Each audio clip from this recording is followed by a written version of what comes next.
listening to the Christian Post Daily Podcast. Today is Wednesday, July 29th. The Justice Department has reached a settlement with Paul Vaughn, a Christian father of 11 who was arrested in a pre-dawn FBI raid at his Tennessee home over pro-life activism. Vaughn was indicted in October 2022 under the Biden administration for allegedly violating the Freedom of Access to Clinic Entrances Act by blocking the entrance of the Carafem Health Center in Mount Juliet in March 2021. He avoided prison but received 3 years of supervised release in 2024 before President Trump pardoned him alongside nearly 24 other pro-life activists. Thomas More Society senior counsel Steve Crampton said, quote, "Paul prayed and sang, and for that, the full weight of the federal government was brought crashing down on his front door before the sun rose." Vaughn called it a traumatic ordeal that never should have happened. President Donald Trump used the rescheduled White House Correspondents Association dinner Friday night to take aim at Texas Democratic Senate nominee James Talarico. Speaking at the Waldorf Astoria in Washington, a smaller venue chosen after an April assassination attempt derailed the original event at the Washington Hilton, Trump said, quote, "In Texas, the Democrats are running a candidate named James Talarico, who hates guns, hates oil, hates sex, hates women, and says he is a Christian who hates Christianity." He added, "Other than that, I think his platform is quite good," and likened Talarico to Mad Magazine mascot Alfred E. Newman while predicting a win for Attorney General Ken Paxton. Talarico, a Presbyterian Church USA member and seminary student, used that phrase in a 2021 podcast. His campaign is now selling "I'm a Talarico" t-shirts. Tennessee pastor Greg Locke says his once booming tent church has shrunk dramatically amid a federal investigation into alleged misappropriation of church funds. In a reflective Facebook post, the Global Vision Bible Church leader in Lebanon recalled a time when the tent shook with 3,000 voices, but said, quote, "We are pastoring a few hundred truly dedicated people now, 300, maybe 400 on a strong Sunday." He listed lawsuits, closed bank accounts, vandalism, death threats, a terrifying house raid, and the death of his son, yet insists he feels more free than I have ever been, adding, "The performance is over." Federal agents from the FBI and IRS raided his home July 12. Locke maintains his family has nothing to hide, though former pastor Justin Greenwell alleges there was no transparency in the financials of the church.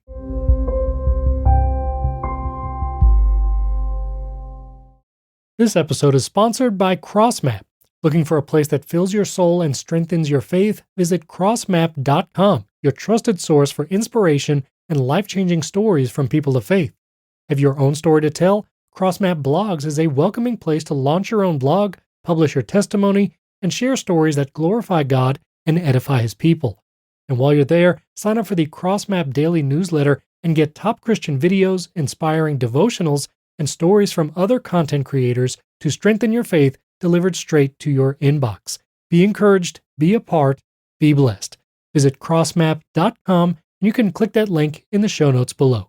Our thanks to CrossMap for sponsoring this episode.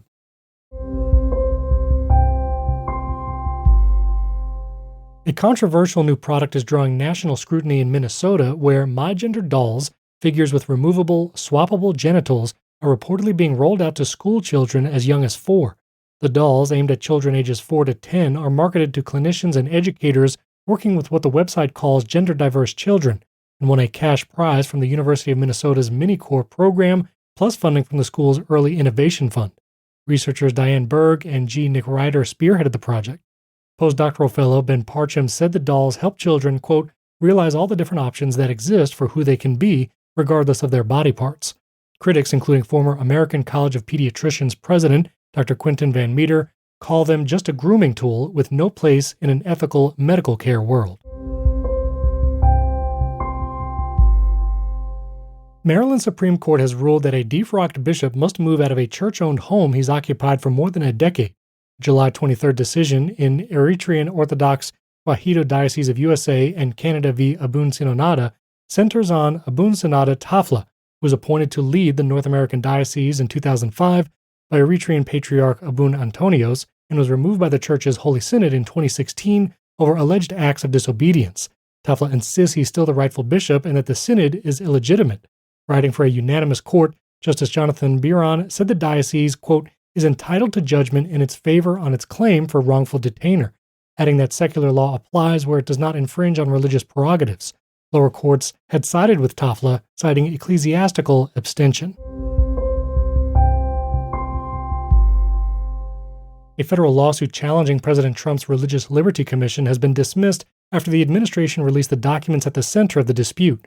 Americans United for Separation of Church and State announced Monday that a judge in the U.S. District Court for the Southern District of New York tossed the February suit brought by the Interfaith Alliance, Muslims for Progressive Values, the Sikh American Legal Defense and Education Fund, and Hindus for Human Rights, which accused the commission of violating the Federal Advisory Committee Act.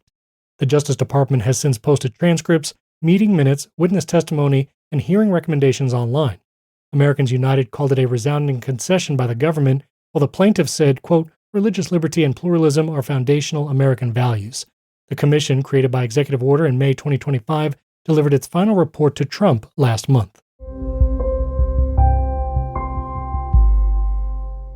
A church in South Georgia is celebrating a wave of youth conversions after an outreach aimed at student athletes. First Baptist Church of Hazelhurst, which draws about 400 weekly attendees, hosted a Night of Champions event on July 16, organized through the ministry Strength of a Champion. Philip Worthington, the church's executive pastor of administration and missions, said the gathering drew roughly 500 students and coaches from 4 surrounding counties, and that after reviewing the decision cards we received, we were able to identify 120 students who made decisions for Christ. He said the church is following up with each student and providing Bibles. More than 100 volunteers helped stage the first-time event. Worthington believes such gatherings can spark a revival within the various teams and schools, adding the church hopes to partner with coaches in discipling their athletes. You can learn more about this story and everything you heard today by clicking the links in the podcast show notes below. Thank you for listening to the Christian Post Daily Podcast. We encourage you to follow the show in your podcast player of choice, Apple Podcasts, Spotify, or third-party podcast players like Overcast and Pocket Casts. You can also download the Edifi app for free and listen to all the podcasts on the Edifi network by clicking the link in today's podcast show notes. We would also appreciate a 5-star rating in Apple Podcasts and Spotify to help us reach a wider audience with the Christian Post Daily Podcast. You can also subscribe to our daily newsletter and get the top headlines delivered to your inbox by clicking that link in the show notes as well. Thank you again for listening to the Christian Post Daily Podcast.